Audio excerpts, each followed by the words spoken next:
Hi, everyone. So excited to have that live conversation. And I'm emphasizing live because I hope that people who are listening to us will use the chat, share questions, share their personal experiences so we can interact with the crowd also. So, Brian, Caroline, thank you for being with me today. I'd love for you to introduce yourself quickly. We'll get deeper into your experience, but just so people can remember who you are. I know a lot of people know who you are already. Caroline, do you want to start? Sure. Hi, everyone. I'm Caroline. It's good to see some familiar names on the attendee list. So hi, everyone. It's nice to see you. I lead global real estate and workplace for Cloudflare. Might not all know what Cloudflare does. So just real quickly, we run one of the world's largest networks that powers anything connected to the internet. So you likely interact with us every day and just don't know it. Our mission is to make the internet faster, safer, and more secure. So all good things. We have 17 offices globally and more than 2,700 employees.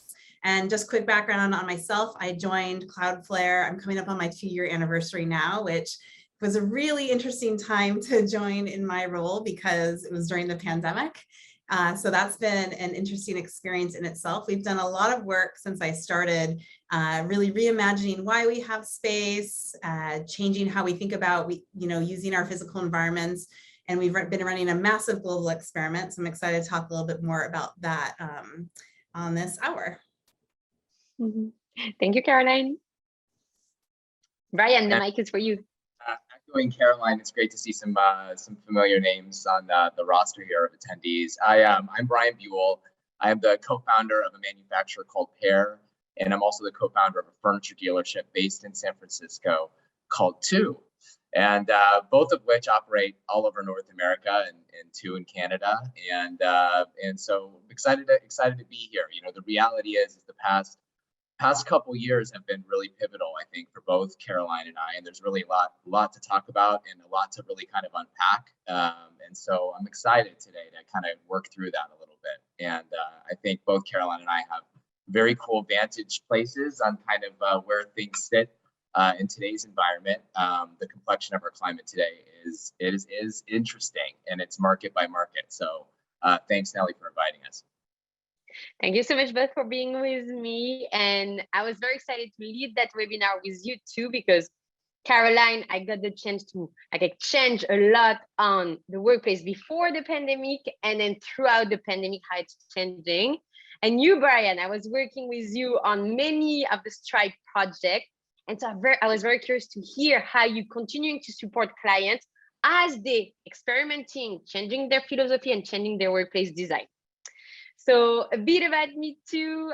For people who don't know me, I'm Nelly. I'm the workplace innovation lead at Density. Density is an analytics platform that measures how humans use space without invading privacy. And many companies use Density to make informed decisions on how to create better and more efficient workplaces. And that's almost the subject of the day. Is like, what is the workplace? Is the workplace still a place to work? Like, that sentence is so controversial because it was no brainer that we needed to work in the office before the pandemic. And now it's been questioned. We can work everywhere. The three of us are working in different time zones and different regions of the world right now, and we call it work. So do we need to do work in the office? What else can we do in the office? I'd love to hear from both of you on that question. So I'll jump in and talk a little bit about this. I alluded to the experiment that we're doing. So when I first joined Cloudflare, before the pandemic, we were one of those companies, like many of the people who are probably watching today, where we're very much in person. It was the exception, not the rule, to work from home. And when you walk through the office, it was rows and rows of desks, right, for people to sit at and work every day. And when the pandemic hit, again, like many other people who are here, we found that our teams could still be hugely successful when not in person. And so we wanted to take a deep look and deep dive into understanding, okay, so if that's the case and that's what we found, what is the point of the space? And so across the company, we looked at, what are the things that we're really missing right now when we're not together? And it was, a space to come together for ideation, collaboration, and mentorship were the three like pillars that we identified that we couldn't do easily in this remote world. So the idea was to completely redesign our spaces to fully support those three pillars. Also serendipity, right, is missing. It's really hard to force that. There's some apps that help you with it, but it's still really hard to force that in this like virtual world. So when we looked at our offices, we looked at creating more open air spaces, really intentional designs around like, libraries for quiet focus time, and really focusing on this whole idea around this offsite, on-site. So that's something that we're looking at a lot now. And our CEO was actually quoted in the Wall Street Journal about this, is bringing our teams together for workshops and collaboration for very purposeful intention, and then being allowed to like then kind of go off and like take the energy that you learned during that time and continue on the work. And it was great. We worked with too on a lot of this redesign, as well as DLR group to really re-envision the spaces. And it's been we just completed construction, are almost done in San Francisco, finished in London, and it's been really interesting to see how things are going. I love it so much, and I want to hear from you, Brian, but I think what you just did, Caroline, is that the big title was like, is work still happening in the office? And you unpacked what's under work. Like now we realize that there's different types of work, and we choose what type we'll do in one place and what other type we'll do in other place.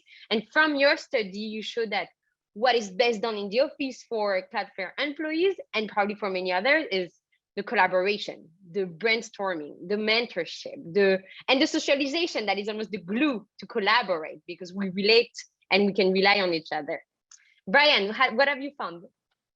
So, I think, just to kind of unpack that even a little bit further, I think that the couple things that I start to think about is, the adoption rate from global leaders, right? In terms of real estate leaders, is upwards of 71%, right? And with remote work and what that might look like, and just adopting a program that might make sense for a company's culture.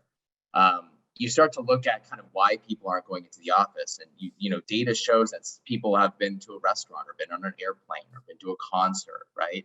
So you start to kind of like look at it from a kind of a bigger perspective in terms of like, and this is what we're digging in on now. But to your point, choice and control has really a lot to do with it. I also think that every company has a different belief system, as Caroline alluded to. They've got theirs. Every company's got their belief system on why physical space matters. And the interesting part about it too is that every business is an organism that evolves. So I think that the other aspect of it really is to, I think for like the Matthews of the world at Cloudflare, to define the vision of the organization through the lens of connections with people, right? And why that space matters. The things that really, honestly, I when people tell me that, hey, we've got to go in 2 to 3 days a week, what I see is like, you have to, or do you want to? Right? What does that really mean for you? You shouldn't have to go in 2 to 3 days a week. That's not choice and control. That's not adoption. It's none of that. It's about mentorship. We got 4 generations in the workplace. You got people that are starting, many companies that we're working with right now. I think Caroline, you maybe have a stat on this. How many people started with Cloudflare over the pandemic? Probably a lot. So it's like that. They know the culture. They know Cloudflare for the past couple of years, not what predates that. So how do you start to activate these connections and start to activate culture? And the purpose of space is really defined uniquely by any respective organization. The other part is that, there are SaaS organizations, there's companies that have to be in the office. We're talking like life sciences and people that make a tangible product, right? So you start to look at it by vertical market, which I think are studies that are happening right now that'll actually be quite interesting. But I do believe that the kind of forced approach will be, reason why people want to go work at like a Cloudflare, because of the way their philosophy on what the physical space does for the human. Yeah, I think I couldn't agree more with what you just said, because, and you mentioned restaurants, like we had to reintroduce going to a restaurant into our life, and now today we know we're going to which restaurant on which occasion, and it would be the same when choosing a company. because there's more clarity and transparency on like what's their belief, what's their work style, what's their philosophy, what's their culture. We can choose with more consciousness that we used to. And something that you mentioned that I love is the activation.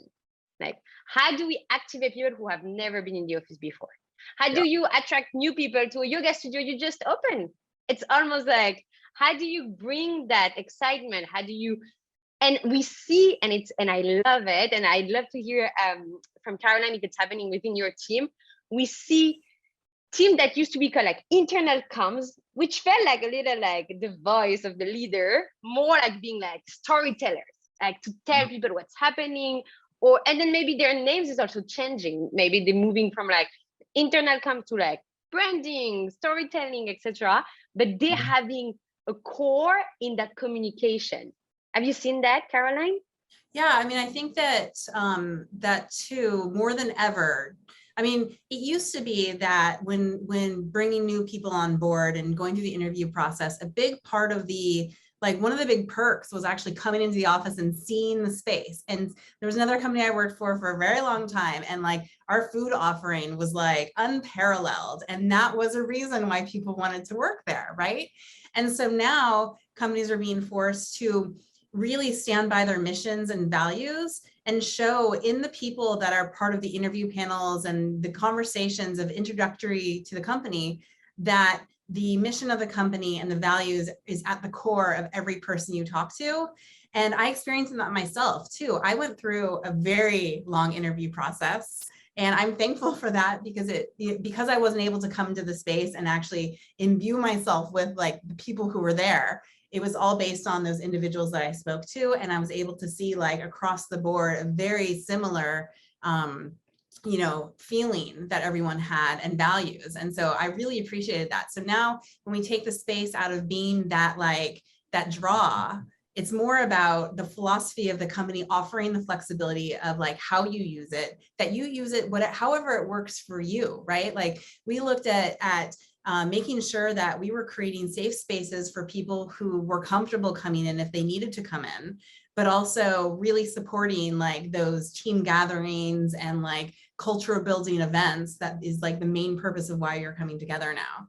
So a lot of it also is making sure that from across the company, the messaging is the same, right? Like we're trying some crazy experiments. And so, you know, we in order for us to be successful at this, we need everyone to agree to try these things out. And that has been, you know, a big thing for us in order to be successful here, because we are never going to have another time in our lives. I hope there's never another pandemic that puts us here, but pretty excited that like this is the opportunity where we've been able to push the boundaries more than ever. And like really, like if you're going to try something that is just totally different than what you're doing before, now's the time to do it, because everyone's expectations are completely different.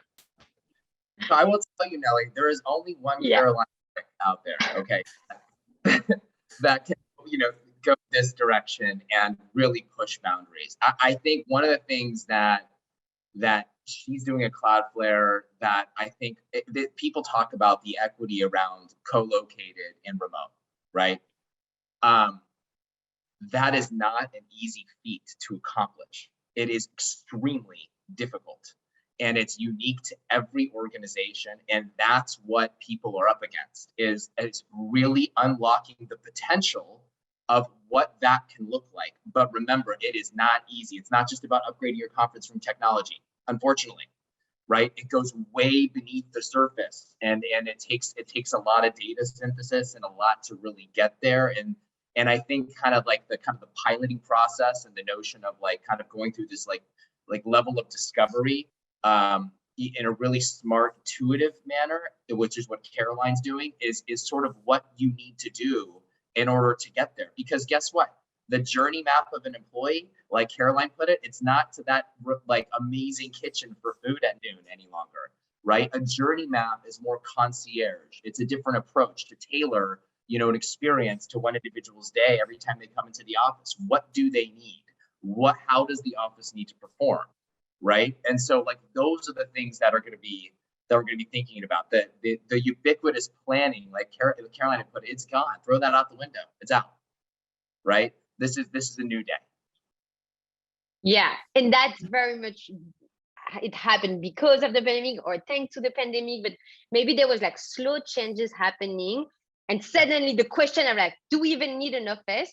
And many of us were like, yes, but then it was like, for what? For what purpose?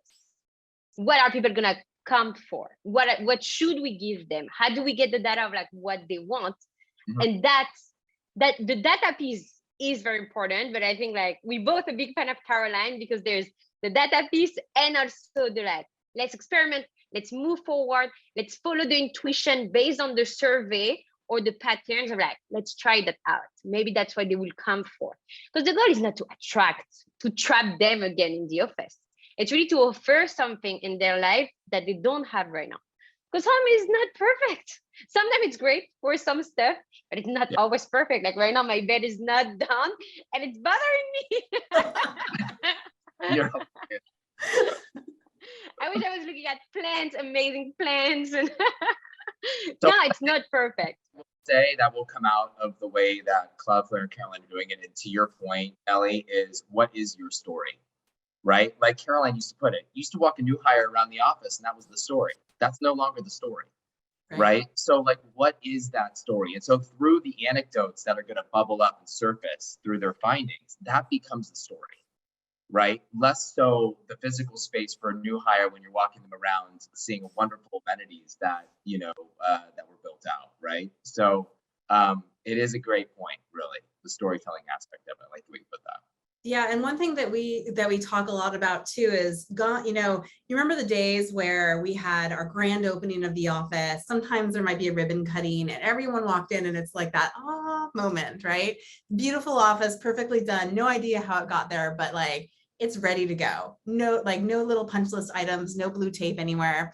Like gone are those days, which I'm not sad about because we are now in a place where we all talk, in the Bay Area, like software industry, right? Or wherever you might be, if you're in tech, and even if you're not, to be a successful company, you want to make sure that your employees know how to use your product and are part of the beta testing experience, right? So they're dog fooding the software.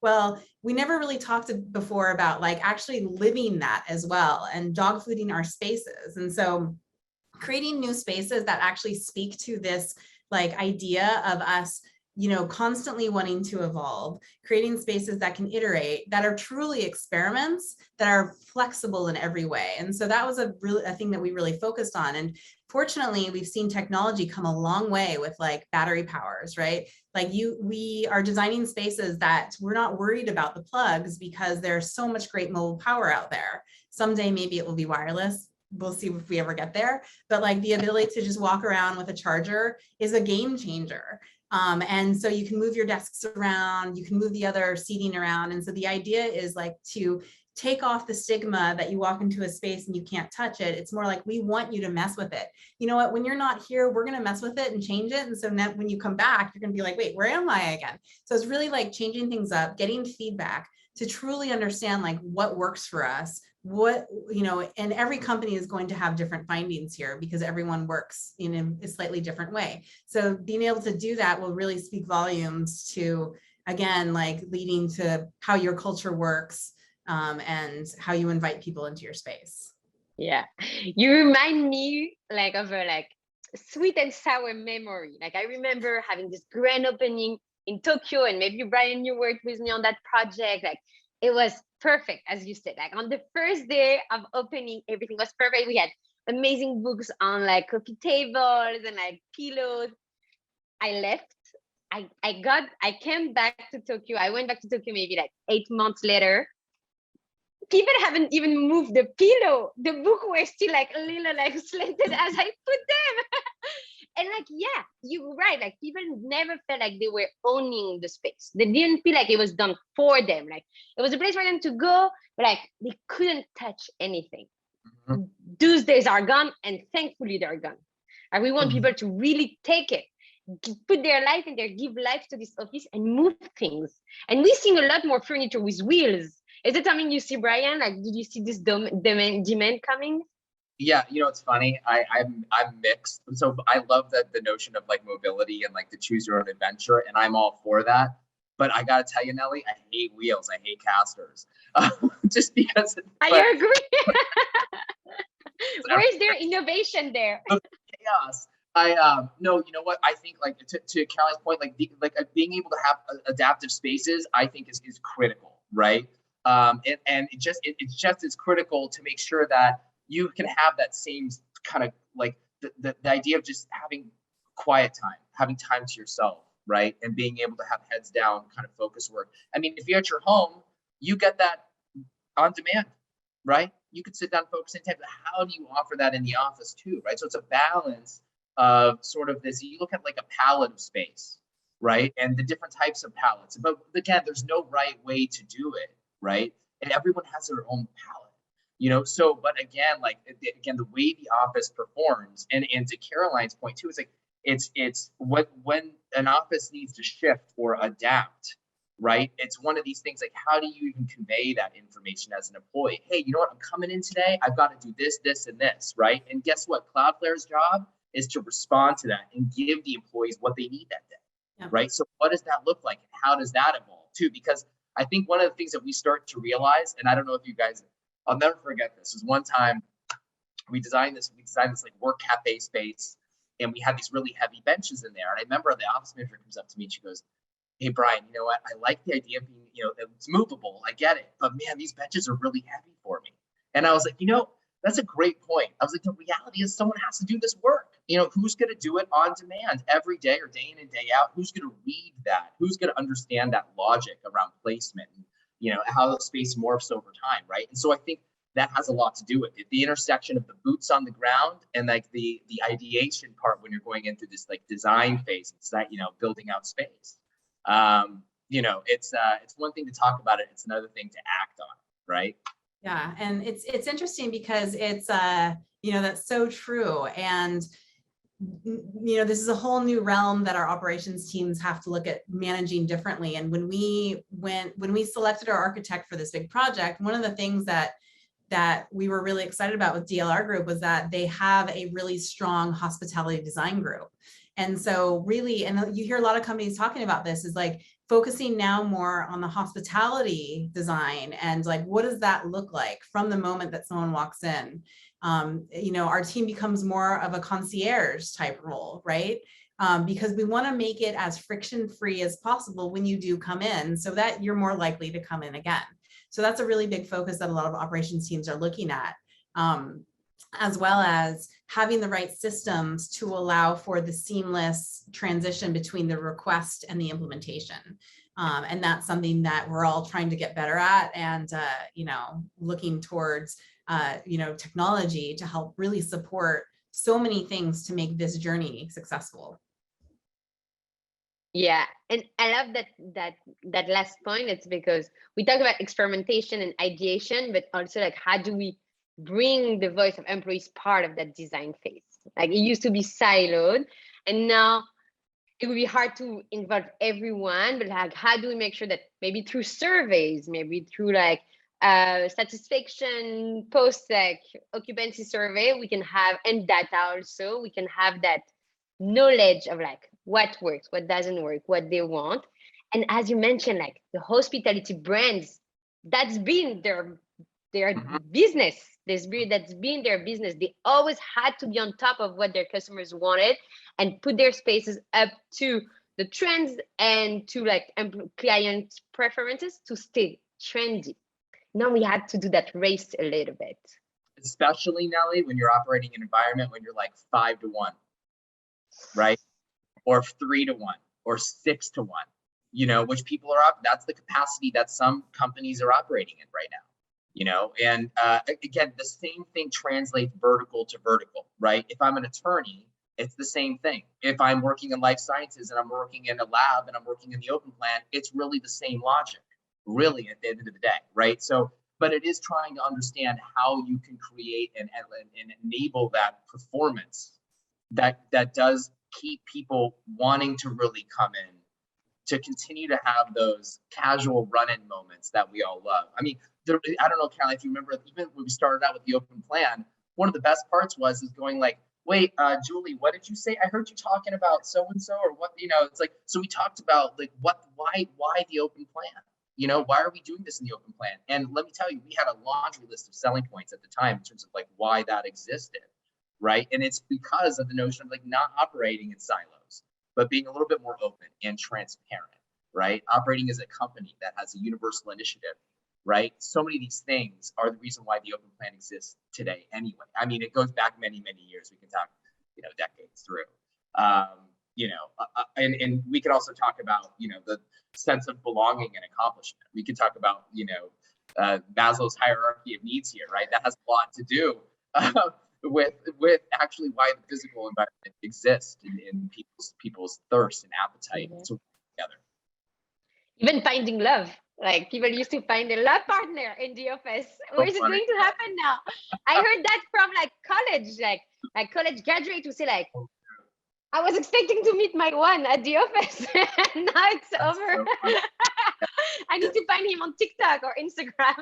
No, but it's true. It's like after college, it was the second bucket of your life where you make new friends, where like you relate to new people, where you meet new people, and they sometimes become like your lifelong love, your long-time friend, lifetime friends. You're so funny. So now it's like, and I think the three of us know that like we didn't go into the pandemic thing like there won't be offices anymore, and at the same time we all got on board with the fact that remote will be a feature. Like I think like McKinsey just published a report today that showed that remote will be a feature of most of the future forward thinking companies. We won't think about it either, but probably, and we hope so, we won't question the office again, because we would have found like, okay, what is it for? How people build it into their routine. I would love to hear from you, Caroline, because we talked about it in your previous conversation. Like people will know that on days they have too many meetings, maybe it's not a good day to come to the office because they stay stuck in a room. Yeah. Can you talk more about this? For sure. That's something that was a discovery for myself, right? When I have been going in more just to experience it and see progress of the project and everything. But I found that like, if I tried to go in and have the same type of day that I would on any other day, I was really unsuccessful, right? Like I kind of wasn't doing any of it super well, or not feeling like I was doing a good job, because I would be like in a booth all day on screen, or just kind of running like to say hi to someone real quick and then go back to another meeting. So because for those of us that have such meeting intensive schedules, it's really hard. But if I tried to go in for myself and just do heads down work, I actually really am there to be excited. I'm excited to be around people, and I want to like meet them. And, like I mentioned, I started during the pandemic. So I'm like just showing that people are not just like these torsos floating around, right? So having the experience of saying like, oh, wow, you're in 3D, like, this is great. So on days when I go in, I have to be much more intentional about my schedule so that I'm actually getting full benefit of the experience of being there in person. So I've noticed that evolution in my way of thinking, and it's something that I didn't truly anticipate kind of with this, hybrid world. And something that I'm, I think it's a little bit about us all relearning skills as we kind of go back to this, or not go back to it, but reinvent the way that we're working. So it's been interesting. Yeah, there's a big like education piece. Like Exactly. We need to like educate ourselves on like, when will I go to the office? I'm like in the right mood to go to the office, then like which day in my office can work to do, like which day in my schedule can be good for that. Or I see the opposite. I see a lot of teams and a lot of companies who do like team personality test, or like team culture based on personality like test results, and they see like and that's a big pattern. But like, Tuesday and Thursday are the days where people are more collaborative. So like they encourage people to use these days to come to the office, not have meetings or have like live brainstorming session. But somehow we need to rework our schedule and ourselves to understand like when is a good time to do one thing or to do the other. Great point. Great point. I'm very guilty. Caroline, in my yes. Yeah.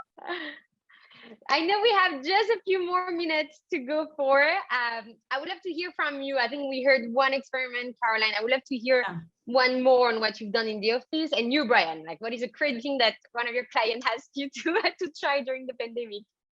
Sure. So as I mentioned in the beginning, when we started off on this, adventure of redefining our spaces, we really looked closely at what we were missing out during the pandemic, but then we also looked at what is actually working really, really well for us. And we found that, when we were in this world of remote working more than ever than for us as Cloudflare, we found that full team participation in video conferencing was a total game changer, that it really leveled the playing fields and made it easier for everyone to participate in meetings. And if you think about it, the three of us are all in totally different regions right now.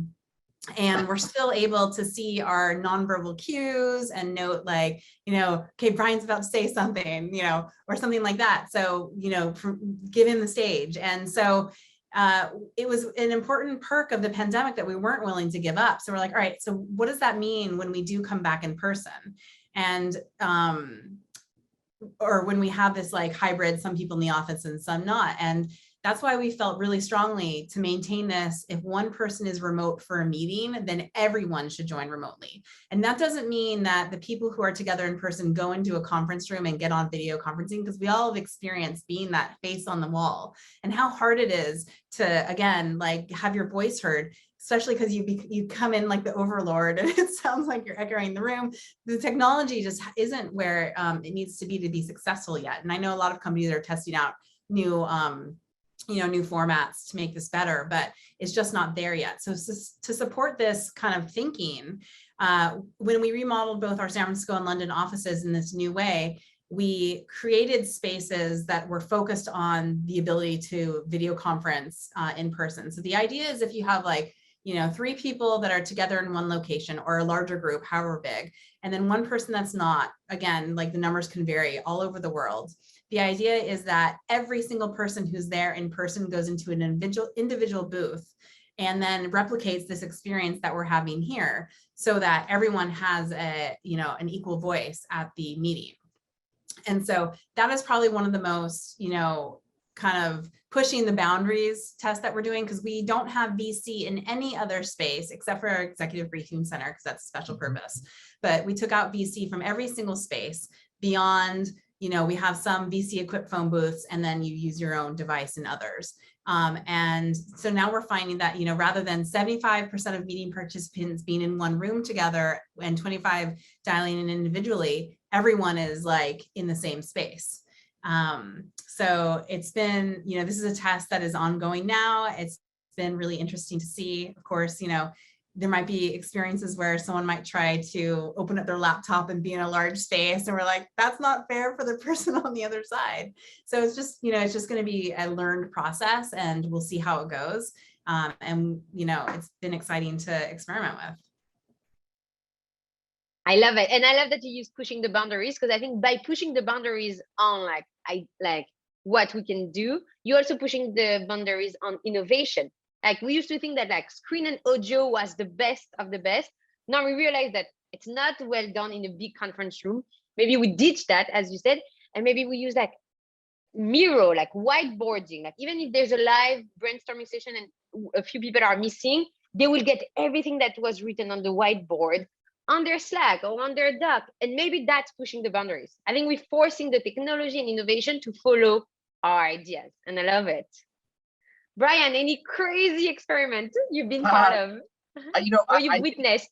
I think that the couple of things that I've witnessed are like the things that really stick out to me are just really exaggerated sort of right sizing and without a lot of data behind it, which I think has been interesting. We've had a couple of clients really shed a lot of real estate, but redesigned their program. And when I say shed a lot of real estate, it's almost like hey, we're going to maybe sublease a decent amount of our HQ, but we're going to disperse elsewhere, right?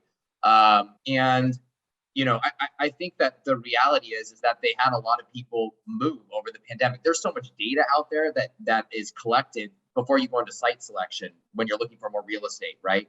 And as I think they started to understand, they're starting to go, gosh, you know what? look at all these zip codes. We never even had these before. People are living everywhere, right? And so, I think having destinations, sort of all over the place, right? Looking at a different model of going through site selection. Where are people living?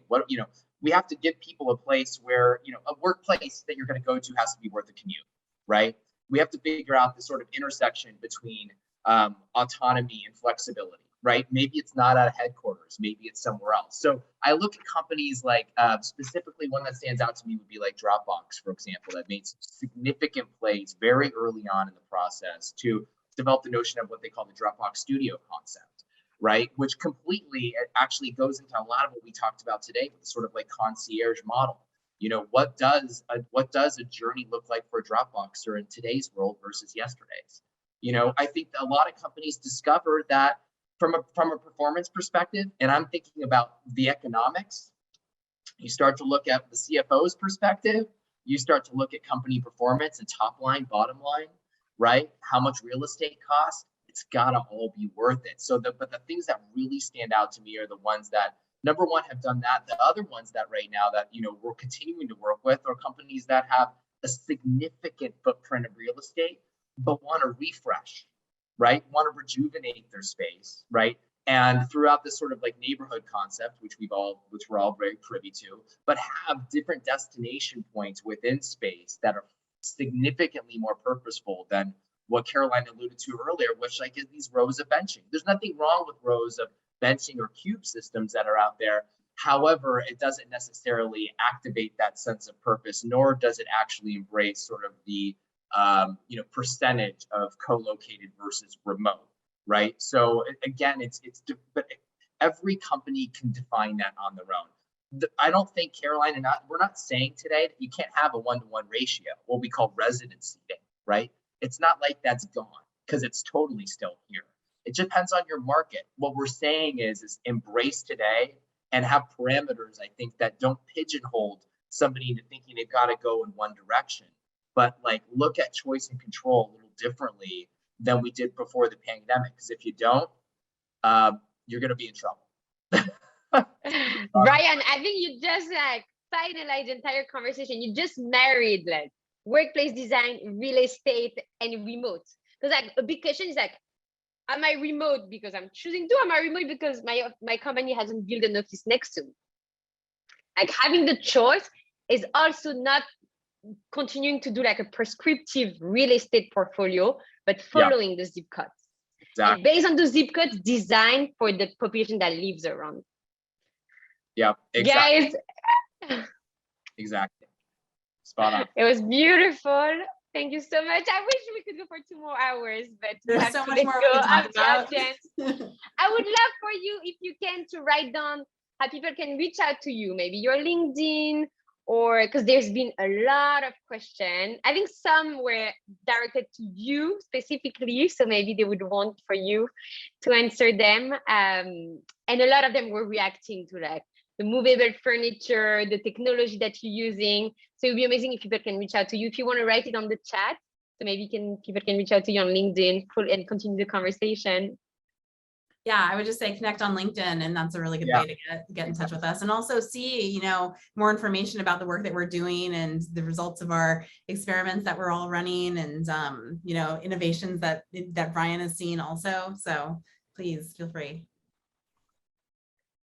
Thank you so much. I'll let you go. Thank you, Nelly. Thank you again for being here. Thanks, Nelly. Thanks to the Density team for putting this together. And Caroline, always a pleasure. Nice to see you, Brian. Thanks, everybody. All right.